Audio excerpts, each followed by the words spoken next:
بسم اللہ الرحمن الرحیم۔ ہمارے آقا رحمت عالم، نور مجسم، محسن اعظم، احمد مجتبی حضرت محمد مصطفیٰ صلی اللہ تعالی علیہ وسلم کا تبلیغی کارنامہ دعوت اسلام، دعوت حق۔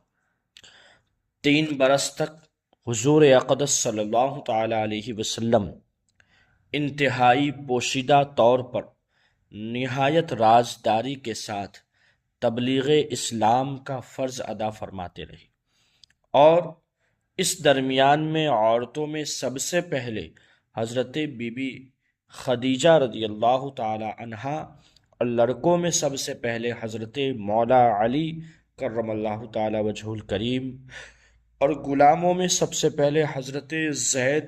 بن حارثہ رضی اللہ تعالیٰ عنہ ایمان لائے۔ پھر حضرت ابو بکر صدیق رضی اللہ تعالیٰ عنہ کی دعوت و تبلیغ سے حضرت عثمان، حضرت زبیر بن العوام، حضرت عبد الرحمن بن عوف، حضرت سعد بن ابی وقاص، حضرت طلحہ بن عبید اللہ رضی اللہ تعالیٰ عنہم اجمعین بھی جلد ہی دامن اسلام میں آ گئے۔ پھر چند دنوں کے بعد حضرت ابو عبید بن الجراح و حضرت ابو سلمہ عبداللہ بن الاسد و حضرت ارقم و حضرت عثمان بن مظعون اور ان کے دونوں بھائی حضرت قدامہ اور حضرت عبداللہ رضی اللہ تعالیٰ عنہ بھی اسلام میں داخل ہو گئے۔ پھر کچھ مدت کے بعد حضرت ابو ذر غفاری، حضرت صہیب رومی، حضرت عبیدہ بن حارث بن عبد المطلب و سعید بن زید بن عمر بن نفیل اور ان کی بیوی فاطمہ بنت خطاب، حضرت عمر رضی اللہ تعالیٰ عنہ کی بہن رضی اللہ تعالیٰ عنہم نے بھی اسلام قبول کر لیا، اور حضور صلی اللہ تعالیٰ علیہ وسلم کی چچی حضرت ام الفضل، حضرت عباس بن عبد المطلب کی بیوی اور حضرت اسماء بنت ابو بکر بھی مسلمان ہو گئی۔ ان کے علاوہ دوسرے بہت سے مردوں اور عورتوں نے بھی اسلام لانے کا شرف حاصل کر لیا۔ واضح رہے کہ سب سے پہلے اسلام لانے والے جو سابقین اولین کے لقب سے سرفراز ہے، ان خوش نصیبوں کی فہرست پر نظر ڈالنے سے پہلے پتہ چلتا ہے، نظر جب ڈالتے ہیں، جب غور کرتے ہیں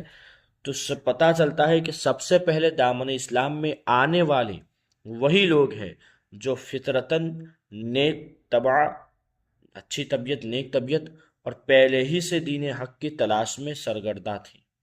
اور کفار مکہ کی شرک و بت پرستی اور مشرکانہ رسوم جاہلیت سے متنفر تھے، ناپسند کرتے تھے، بیزار تھے۔ چنانچہ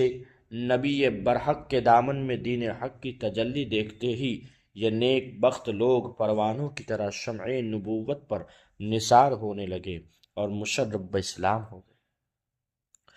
3 برس کی اس خفیہ دعوت اسلام میں مسلمانوں کی ایک جماعت تیار ہو گئی۔ اس کے بعد اللہ تبارک و تعالی نے اپنے حبیب صلی اللہ تعالی علیہ وسلم پر سورہ شعراء کی آیت نازل فرمائی، اور خداوند تعالی کا حکم ہوا کہ اے محبوب، آپ اپنے قریبی خاندان والوں کو خدا سے ڈرائیے۔ حضور صلی اللہ تعالی علیہ وسلم نے ایک دن کوہ صفا کی چوٹی پر چڑھ کر یا معاشر القریش کہہ کر قبیلہ قریش کو پکارا۔ جب سب قریش جمع ہو گئے تو آپ نے فرمایا کہ اے میری قوم، اگر میں تم لوگوں سے یہ کہہ دوں کہ اس پہاڑ کے پیچھے ایک لشکر چھپا ہوا ہے جو تم پر حملہ کرنے والا ہے، تو کیا تم لوگ میری بات کا یقین کر لو گے؟ تو سب نے ایک زبان ہو کر کہا، ہاں ہاں، ہم یقیناً آپ کی بات کا یقین کر لیں گے، کیونکہ ہم نے آپ کو ہمیشہ سچا اور امین پایا ہے، صادق و امین، صادق والامین پایا ہے۔ آپ نے فرمایا کہ اچھا، تو پھر میں یہ کہتا ہوں کہ تم لوگوں کو عذاب الہی سے ڈرا رہا ہوں، اور اگر تم لوگ ایمان نہ لاؤ گے تو تم پر عذاب الہی اتر پڑے گا۔ یہ سن کر تمام قریش، جن میں آپ کا چچا ابو لہب بھی تھا، سخت ناراض ہو کر سب کے سب چلے گئے اور حضور کی شان میں اول و فیل بکنے لگے۔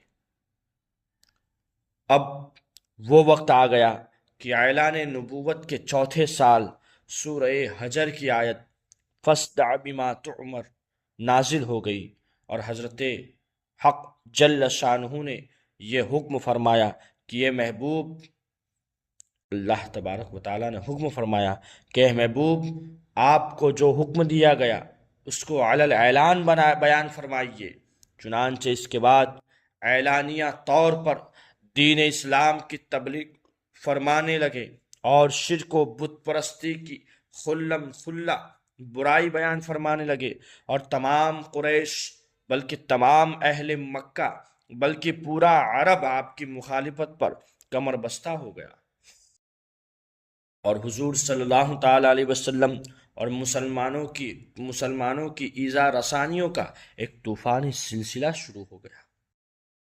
کفار مکہ خاندان بنو ہاشم کے انتقام اور لڑائی بھڑک اٹھنے کے خوف سے حضور صلی اللہ تعالی علیہ وسلم کو قتل تو نہیں کر سکتے تھے، لیکن طرح طرح کی تکلیفوں اور ایذا رسانیوں سے آپ پر ظلم و ستم کا پہاڑ توڑنے لگے۔ چنانچہ سب سے پہلے تو حضور صلی اللہ تعالی علیہ وسلم کو کاہن، ساحر، شاعر، مجنون ہونے کا چرچا ہر کوچہ و بازار میں زوردار پروپیگنڈے کے طور پر کرنے لگے۔ آپ کے پیچھے شریر لڑکوں کا غول لگا دیا، شریر قسم کے لڑکوں کو لگا دیا گیا جو راستوں میں آپ پر فبتیاں کستے، گالیاں دیتے اور یہ دیوانہ ہے کا شور مچا مچا کر آپ کے اوپر پتھر پھینکتے۔ کبھی کفار مکہ آپ کے راستوں میں کانٹے بچھاتے، کبھی آپ کے جسم مبارک پر نجاست ڈال دیتے، کبھی آپ کو دھکا دیتے، کبھی آپ کی مقدس اور نازک گردن میں چادر کا پھندا ڈال کر گلا گھونٹنے کی کوشش کرتے۔ روایت میں ہے کہ ایک مرتبہ آپ حرم کعبہ میں نماز پڑھ رہے تھے کہ ایک سنگ دل کافر عقبہ بن ابی معیط نے آپ کے گلے میں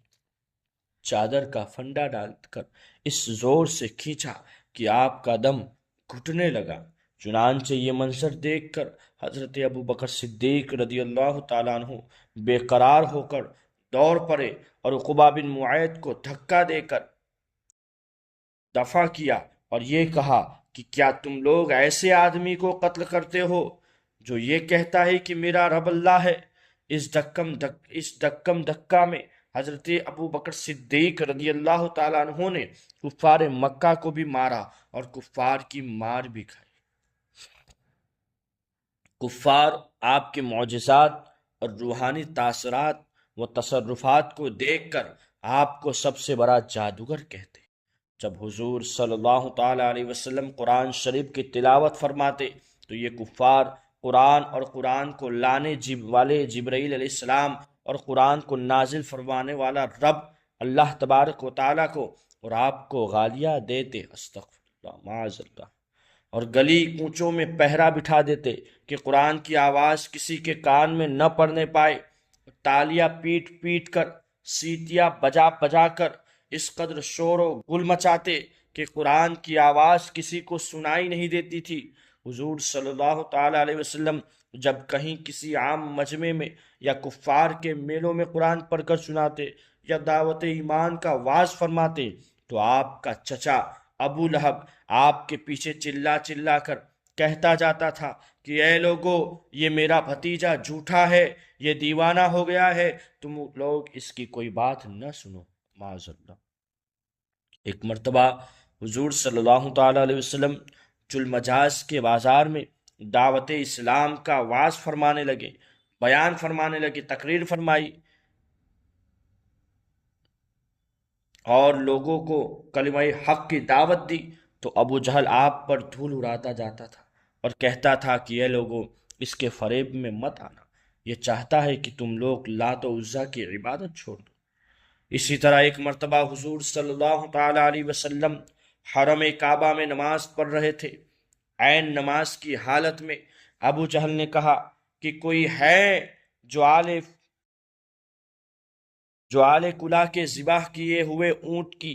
اوجری لا کر سجدے کی حالت میں ان کے کندھوں پر رکھ دے۔ یہ سن کر عقبہ بن ابی معیط کافر اٹھا اور اس اوجری کو لا کر حضور صلی اللہ تعالی علیہ وسلم کے دوش مبارک پر رکھ دیا۔ اللہ اکبر۔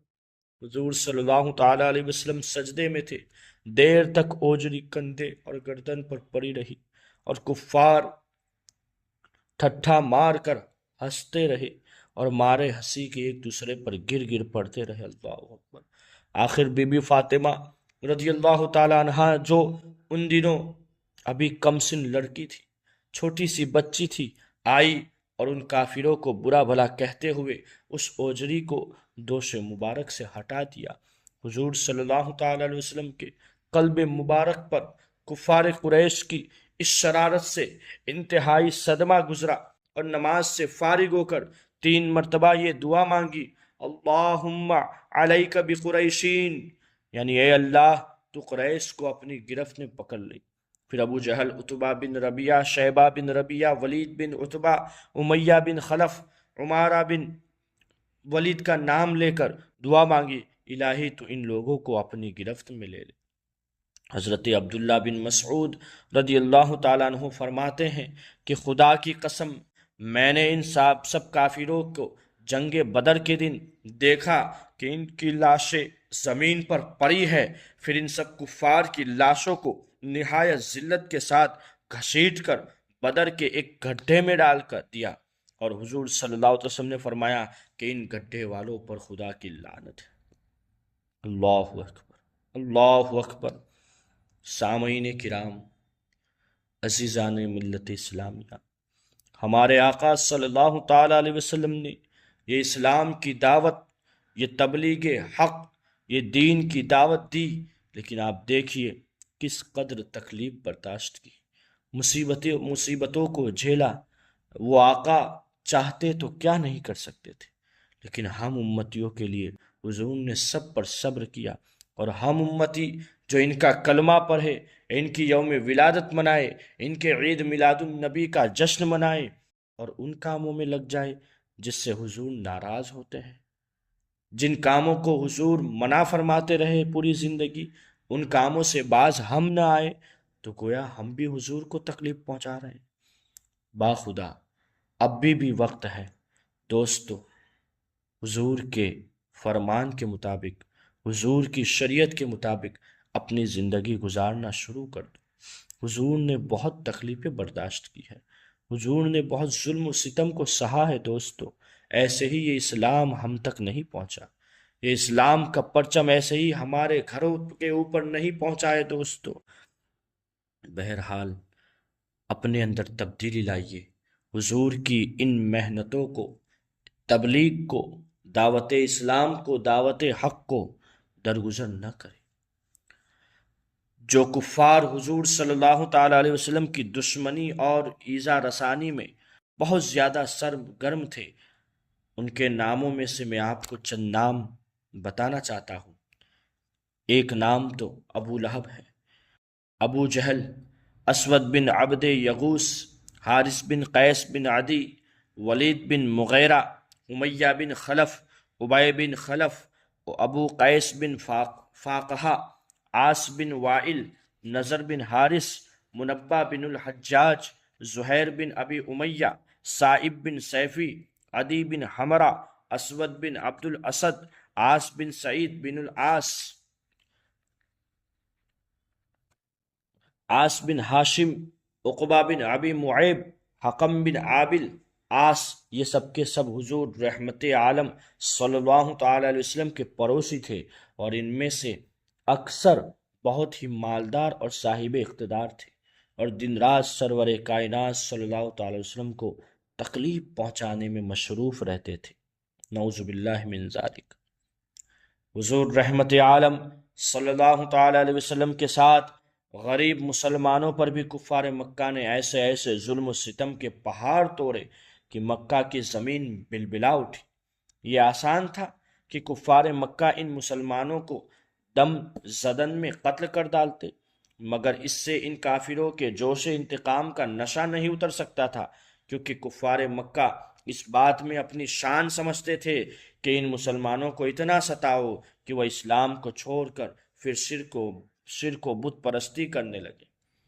اس لیے قتل کر دینے کی بجائے کفار مکہ مسلمانوں کو طرح طرح کی سزاؤں اور ایذا رسانیوں کے ساتھ ستاتے تھے، تکلیف پہنچاتے تھے، مگر خدا کی قسم شراب توحید کے ان مستوں نے اپنے استقلال و استقامت کا وہ منظر پیش کر دیا کہ پہاڑوں کی چوٹیاں سر اٹھا کر حیرت کے ساتھ ان بالا کشان اسلام کے جذبہ استقامت کا نظارہ کرتی رہی۔ سنگ دل، بے رحم اور درندہ صفت کافروں نے ان غریب و بے کس مسلمانوں پر جبر و اکراہ اور ظلم و ستم کا کوئی دقیقہ باقی نہیں چھوڑا، مگر ایک مسلمان کا بچہ بھی اسلام سے منہ پھیر کر کافر و مرتد نہیں ہوا۔ دوست، آج ہم تھوڑی سی مصیبت، تھوڑی سی تکلیف آتی ہے تو ہم نمازوں کو چھوڑ دیتے ہیں، ہم عبادتوں سے دور ہو جاتے ہیں، ہم مسجدوں سے دور ہو جاتے ہیں۔ اللہ اکبر! لیکن سلام ہے ان صحابہ کرام پر جن پر اتنا ظلم و ستم ہوتا تھا، لیکن ایک بچہ بھی اسلام سے منہ پھیر کر کافر و مرتد نہیں ہوتا تھا۔ کفار مکہ نے ان غربا مسلمین پر زور و جفا کی بے پناہ مظالم ڈھائے اور ایسے ایسے روح فرسا اور جانسوز عذابوں سے مبتلا کیا کہ اگر ان مسلمانوں کی جگہ پہاڑ بھی ہوتا تو شاید ڈگمگانے لگتا۔ صحرائے عرب کی تیز دھوپ میں جبکہ وہاں کی ریت کا کے ذرات تنور کی طرح گرم ہو جاتے، ان مسلمانوں کی پشت کو کوروں کی مار سے زخمی کر کے اس جلتی ہوئی ریت پر پیٹھ کے بل لٹاتے اور سینوں پر اتنا بھاری پتھر رکھ دیتے کہ وہ کروٹ نہ بدلنے پائے۔ لوہے کو آگ میں گرم کر کے اس سے ان مسلمانوں کو داغتے، پانی میں اس قدر ڈوبکیاں دیتے کہ ان کا دم گھٹنے لگتا۔ چٹائیوں میں ان مسلمانوں کو لپیٹ کر ان کی ناکوں میں دھواں دیتے جس سے سانس لینا مشکل ہو جاتا اور وہ کرب و بے چینی سے بدحواس ہو جاتے۔ حضرت خباب رضی اللہ تعالیٰ عنہ یہ اس زمانے میں اسلام لائے جب حضور صلی اللہ تعالیٰ علیہ وسلم حضرت ارقم بن ارقم رضی اللہ تعالیٰ عنہ کے گھر میں مقیم تھے اور صرف چند ہی آدمی مسلمان ہوئے تھے۔ قریش نے ان کو بے حد ستایا، یہاں تک کہ کوئلے کے انگاروں پر ان کو چیٹ لٹایا اور ایک شخص ان کے سینے پر پاؤں رکھ کر کھڑا رہا، یہاں تک کہ ان کی پیٹھ کی چربی اور رطوبت سے کوئلے بجھ گئے۔ اللہ اکبر! اللہ اکبر! برسوں کے بعد جب حضرت خباب نے حضرت امیر المؤمنین عمر رضی اللہ تعالیٰ عنہ کے سامنے بیان کیا تو اپنی پیٹھ کھول کر دکھائی، پوری پیٹھ پر سفید داغ دھبے پڑے ہوئے تھے۔ اس عبرتناک منظر کو دیکھ کر حضرت عمر کا دل بھر آیا اور وہ رونے لگے۔ اللہ اکبر! حضرت بلال کو کون نہیں جانتا؟ حضرت بلال رضی اللہ تعالیٰ عنہ کو جو امیہ بن خلف کافر کے غلام تھے، ان کی گردن میں رسی باندھ کر کوچے و بازار میں ان کو گھسیٹا جاتا تھا، ان کی پیٹھ پر لاٹھیاں برسائی جاتی تھی، اور ٹھیک دوپہر کے وقت جب تیز دھوپ ہوتی تو تیز دھوپ میں گرم گرم ریت پر ان کو لٹا کر اتنا بھاری پتھر ان کی چھاتی پر رکھ دیا جاتا تھا کہ ان کی زبان باہر نکل آتی تھی۔ امیہ کافر کہتا تھا کہ اسلام سے باز آ جاؤ ورنہ اسی طرح گھوٹ گھوٹ کر مر جاؤ گے، مگر اس حال میں بھی حضرت بلال رضی اللہ تعالیٰ عنہ کی پیشانی پر بل نہیں آتا تھا دوست، بلکہ زور زور سے احد احد کا نعرہ لگاتے تھے اور بلند آواز سے کہتے تھے کہ خدا ایک ہے، خدا ایک ہے۔ اللہ اکبر! آج تھوڑا سا سر میں درد ہوتا ہے تو ہم نمازوں کو چھوڑتے نظر آتے ہیں۔ آج نیند کے لیے ہم نمازوں کو چھوڑ دیتے ہیں۔ حضرت عمار بن یاسر رضی اللہ تعالیٰ عنہ کو گرم گرم بالوں پر چٹ لٹا کر کفار قریش اس قدر مارتے تھے کہ یہ بے ہوش ہو جاتے تھے۔ ان کی والدہ حضرت بی بی سمیہ رضی اللہ تعالی عنہ کو اسلام لانے کی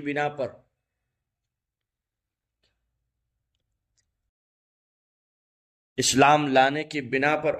ابو جہل نے ان کی ناک کے نیچے ایسا نیزہ مارا کہ یہ شہید ہو گئے۔ حضرت عمار رضی اللہ تعالیٰ عنہ کے والد حضرت یاسر